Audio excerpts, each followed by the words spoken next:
Hello there, very good evening to all our viewers and welcome to the weekend edition of Primetime News. We are coming to you live and direct from the Newsfirst studios here in Colombo.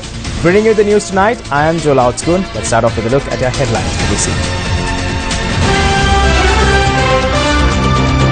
Current government cannot be changed for the next 5 years, a statement from the President.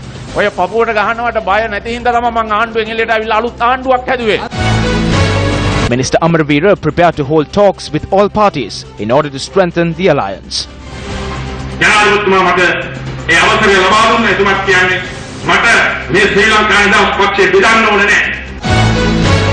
Police reports facts to court over the Minuwangoda transformer fire. Fly Dubai plane crashes in Russia, all 62 on board dead. On to our top story this evening, the results of the GCE Ordinary Level Examination have been released on the web. The Department of Examinations announced that the results could be obtained by logging on to www.donets.lk.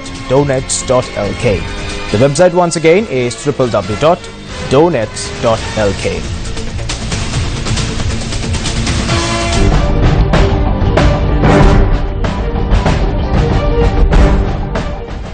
President Maithripala Sirisena speaking in Ampara today emphasized that no matter what catchphrase is presented, the current government cannot be changed for the next 5 years.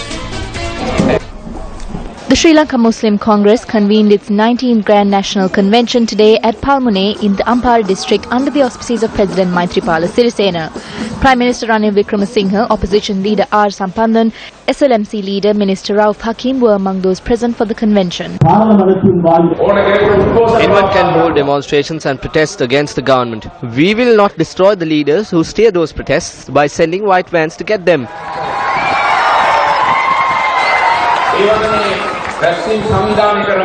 We will not attack the houses of the leaders who organize such meetings and will not make them disappear. As a democratic and free government, we have given the freedom for all to enjoy. I must mention this to those people. No matter what slogans and catchphrases are made, the current government cannot be changed for the next 5 years when the general election will be held. The government cannot be defeated through conspiracies. Recently, an individual was pounding his chest in Colombo and was saying to give the government to him. We have seen how such chest-pounding persons governed.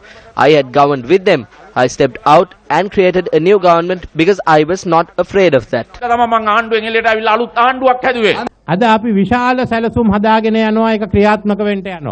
We have big plans that need to be implemented and have no doubt on that. The President visited China and I will be visiting China. The result will be witnessed. In addition, the President has been invited to the G7 meeting with the world leaders. This shows where our development is heading to. We will sign an economic and technical agreement with India. We will sign an agreement with Singapore while strengthening the agreement with Pakistan. We have been having discussions with Turkey, Iran and several other nations. This is the market for which Europe will provide us with the GSP Plus concession.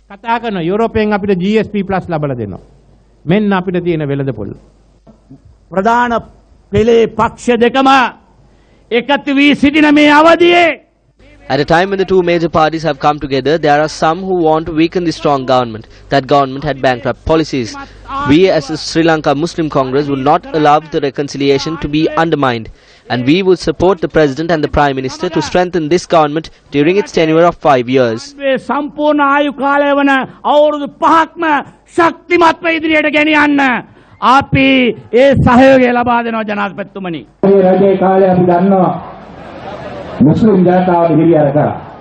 During the recent past, the Muslim community faced a number of issues, mainly in Beruwala and Alutgama. It was the Rajapaksa regime that was behind all those incidents. We do not approve of them and we condemn them. I have always said that the strong communities in this country have a wonderful culture. We need to live as Sri Lankans in a united Sri Lanka while protecting our identity and the culture.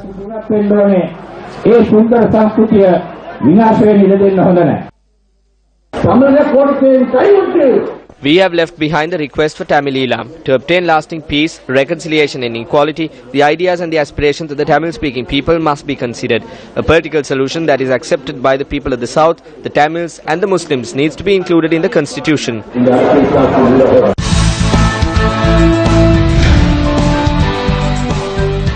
Police today presented facts to court over the fire that broke out at the Opatha substation in Minuwangoda.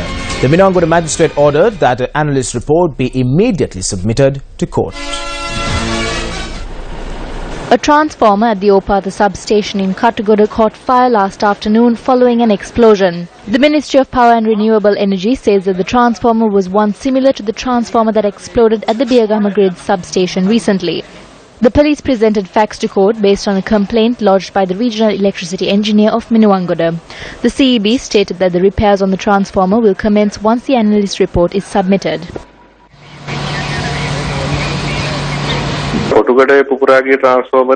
The transformer that exploded in Kotugoda was manufactured by a company in Japan to very high standards. What happens there is a reduction of the potential of 200,000 to 33,000.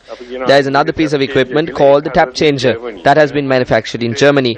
The German specialists have come here and done a complete repair in 2015. The question is how this exploded after all this. We are working on bringing down German engineers in 2 days for our assistance. We have to accept that there is a risk situation in the system. Not everything can be protected by the army.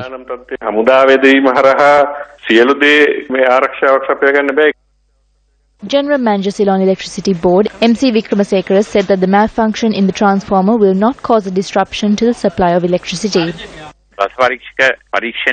Once the government analyst investigations conclude, we will commence the repair activities. Steps are taken to replace the transformer at Biyagama. That will be completed by tomorrow or the day after. The operation of the system has not been affected in any way as a result of these two malfunctions. Since this is a weekend, there is a low demand. Therefore, this will not affect the operation of the system in any way.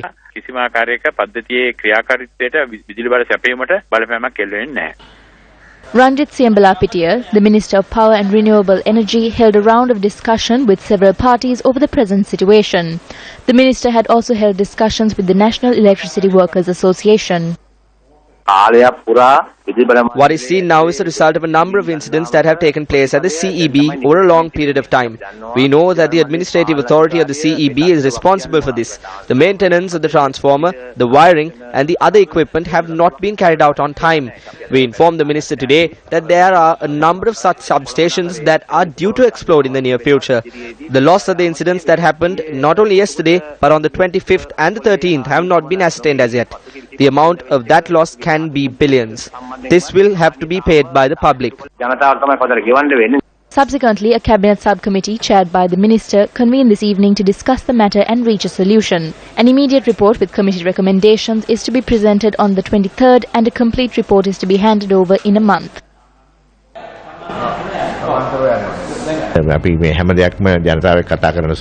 We are prepared to discuss all matters with the public. Parliament will convene on Wednesday, the 23rd. A comprehensive statement will be made on that day on this matter. Well, here are some of the views expressed in the political arena regarding the problems that have cropped up in the electricity sector. There is no need for an electricity board if electricity is disrupted. Disruptions in the electricity system occurred only 4 times in the last decade. But today we see main transformers exploding every day. This has not happened before in the Ceylon Electricity Board. I have been involved in the administration of the CEB for several years and even worked at the CEB, and I know that the CEB functions very efficiently. The reason for the constant disruption in the electricity supply should be inquired into in order to identify whether it occurs due to natural reasons, technical reasons, or whether it is an act of sabotage. I reiterate that the matter should be looked into and that consumers have a right to take action.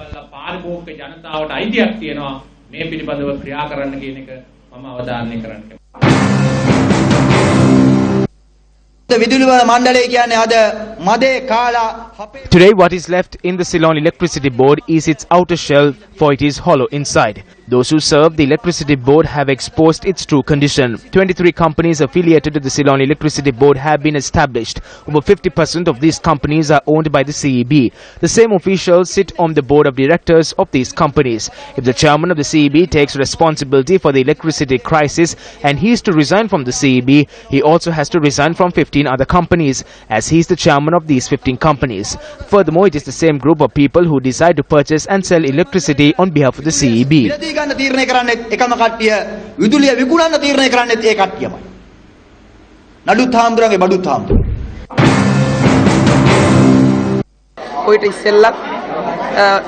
Transformers exploded before as well, but it did not affect the electricity supply in Sri Lanka.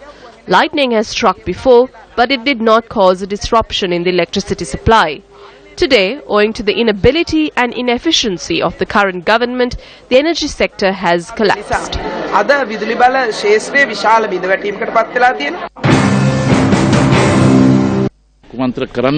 Those who lost power are now making an uproar and are creating problems. What we need to do is to rectify the issues and move forward by explaining the real situation. There is no room for obstructions.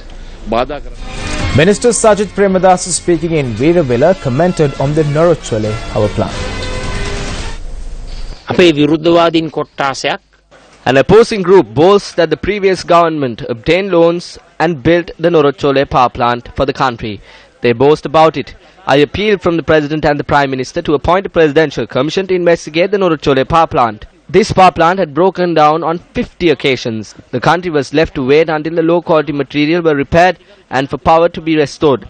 This is the miracle of the previous government. This is a power plant that was built under extortion. This is not the Norochole power plant, but the power plant of darkness. Norochole balagare newe, andhakare balagare. The foundation stone for the new bridge at the Senapura village in Veeravilla, Tissamaharama was placed by Minister Sajith Premadasa. Phase 1 of the News First Come at the Door-to-Door campaign, which reached out to the most rural places in Sri Lanka, marked its conclusion today.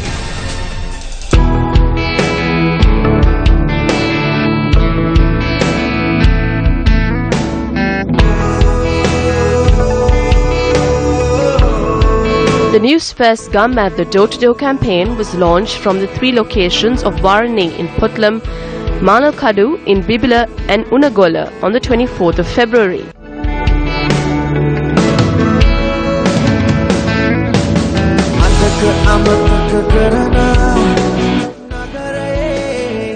The campaign was supported by the University of Peradeniya. In teams, the Come at the Door-to-Door campaign reached out to the most rural areas and inquired into a plethora of issues faced by the locals. The main objective was to identify the issues faced by our very own Sri Lankans who live in rural villages amidst many difficulties. In its journey that spanned across 24 days, the Newsfirst Come at the Door-to-Door campaign covered all 25 districts in the country. The issues that were noted down during the campaign were officially handed over to the University of Peradeniya at the MTV MBC head office premises in Braybrook Street, Colombo.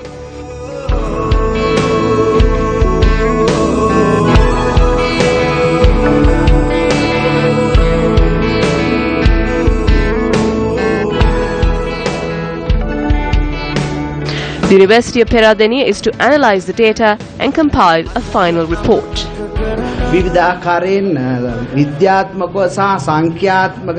The University of Peradeniya has accepted the responsibility of analyzing the data that has been collected and present a report on this. We hope to perform this task during the next month and hand over the report to the head of this institution. I am pleased that you invited the University of Peradeniya to be a part of this program to study the scientific nature of this and present a report. Once the final report is compiled, Newsfirst hopes to direct it to the respective authorities. Newsfirst is also prepared to take the next step in the Come at the Door-to-Door campaign, which is to launch a number of projects on behalf of the people who live amidst harsh conditions.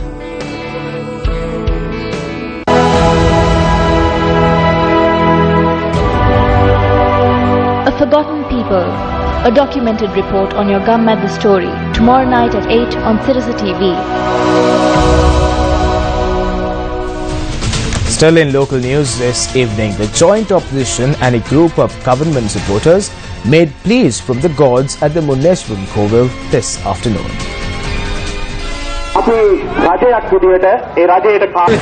A group of United National Party parliamentarians arrived at the Muneshwaram Sri Bhadrakali Kovil in a march from the main bus stand in Chilao.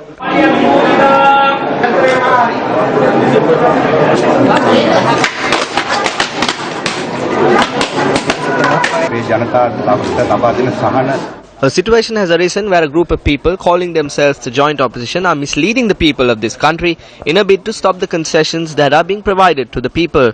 This plea from the gods is to ensure that those in the joint opposition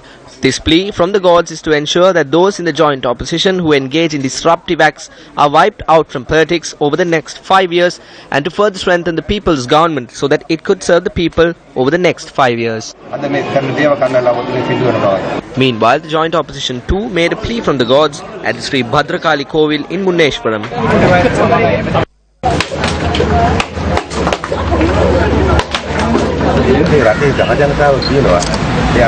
The people of the country say that the smashing of coconuts and the plays that were made from the gods are successful. That is what is being said everywhere. There are a few examples. In the history of politics, I have not seen a crowd as big as a crowd that arrived at the Hyde Park for the meeting that was held day before yesterday.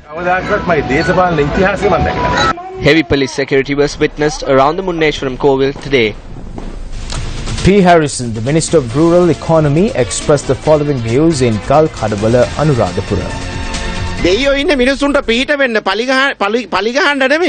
The gods are those who bless the people and not to destroy them. Some are smashing coconuts at temples. I wish to ask if the gods' names are mentioned in the electoral list. When they smash coconuts, will the gods say that you have not done any wrong and only done good in the past and we will support you? The government was changed 2 years ago because the gods were angered. The gods changed the government which couldn't be changed by the ballot. In local news, a Sri Lanka Freedom Party Bala Mandala meeting took place today at the Galgamo Pradesh Sabha Auditorium.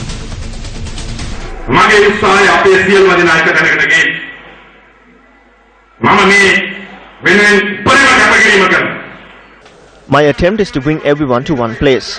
I am committed to do this. I will do my very best to bring all leaders in the United People's Freedom Alliance onto one platform. I will speak with anyone. The President has granted me permission. The Sri Lanka Freedom Party does not need to split. When there was an attempt to split at the recent general elections, the President did not allow it. I need to strengthen the Sri Lanka Freedom Party. Thereby, I have been given permission to speak with anyone in order to make decisions that would strengthen the alliance. Therefore, we will bring all parties together and contest the 2020 elections to create a United People's Freedom Alliance government.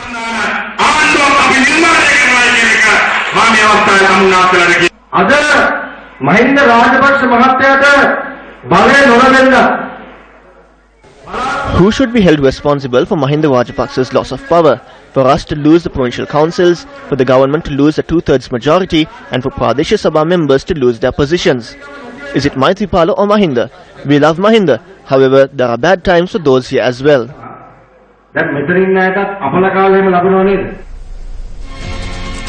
SP Dissanayake, the Minister for Social Empowerment and Welfare, speaking in Heva Hatter, commented on providing employment in the state sector.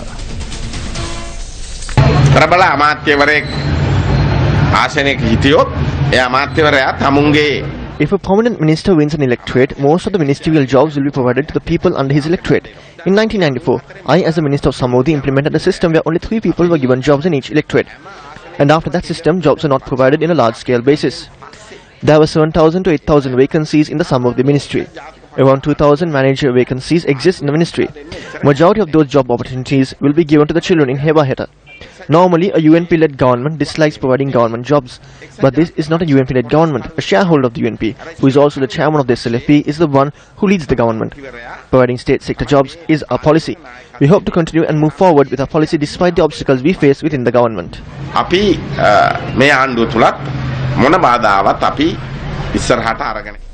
Meanwhile, Minister Ranjit Madhuma Bandaru expressed his views on the Samruddhi movement at a United National Party Bala Mandala meeting in Bibila. No matter how much we try, it is hard to correct the Samruddhi officer. We think about this even while going to bed.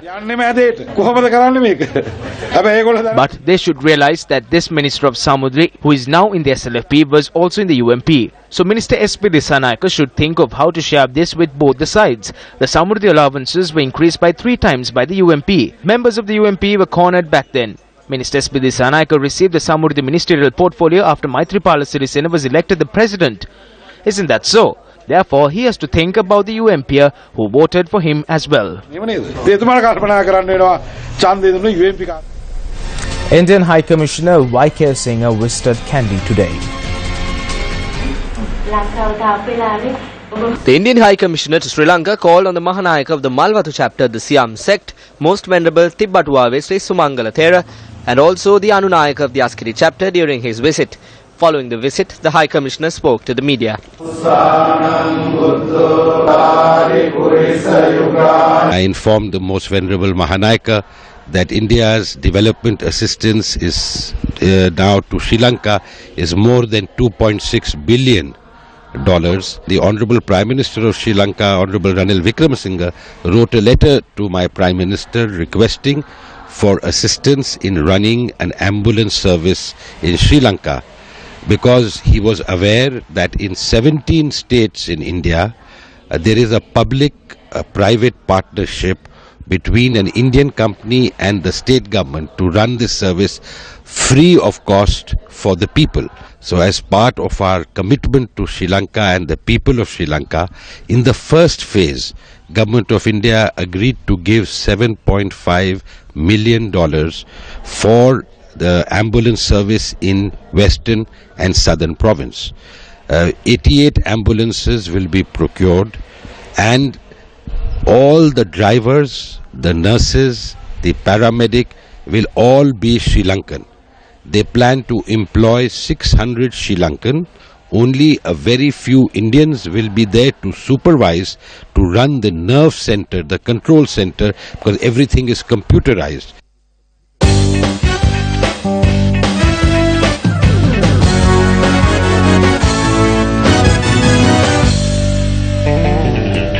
Starting off sports news with news from the Battle of the Blues. The annual limited over cricket encounter between Royal College Colombo and St. Thomas's College Mount Lavinia is underway at the R. Premadasa grounds, Colombo.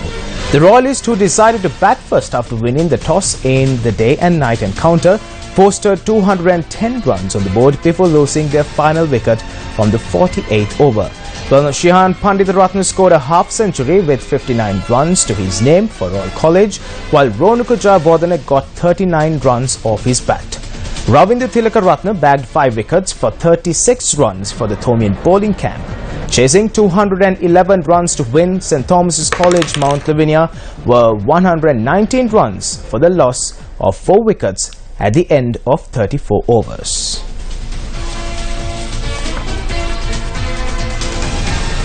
And still on some cricket news, a T20 cricket match to mark the 20th year commemoration of the 1996 ICC World Cup Championship win took place today. The 1996 World Cup winning team played against the All-Stars in Colombo. It was the 1996 World Cup winning team led by Arjuna Ranatunga that won the game by 1 run.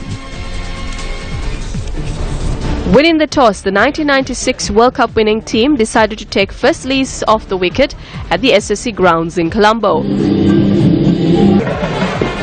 Sana Jayasuriya and Romesh Kaluvitharana opened the innings. Romesh Kaluvitharana scored 71 while Sana Jayasuriya made 16. Captain Arjuna Ranatunga scored 13 while Aravinda De Silva smashed 51. Roshan Mahanama scored 17 runs, and the 1996 World Cup winning team posted 195 for the loss of 20 wickets in their 20 overs.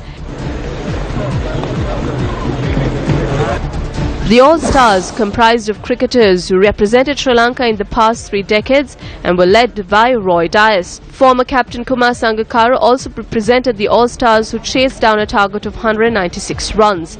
The All-Stars could only post 194 runs all out in their 20 overs. Romesh Kaluvitharana from the 1996 World Cup winning team was awarded the man of the match at the awards ceremony graced by President Maitripala Sirisena. Well, on that note, we'd wrap up this edition of Primetime News. Thank you very much for stopping by. I'm Joel Outscoon. Good night.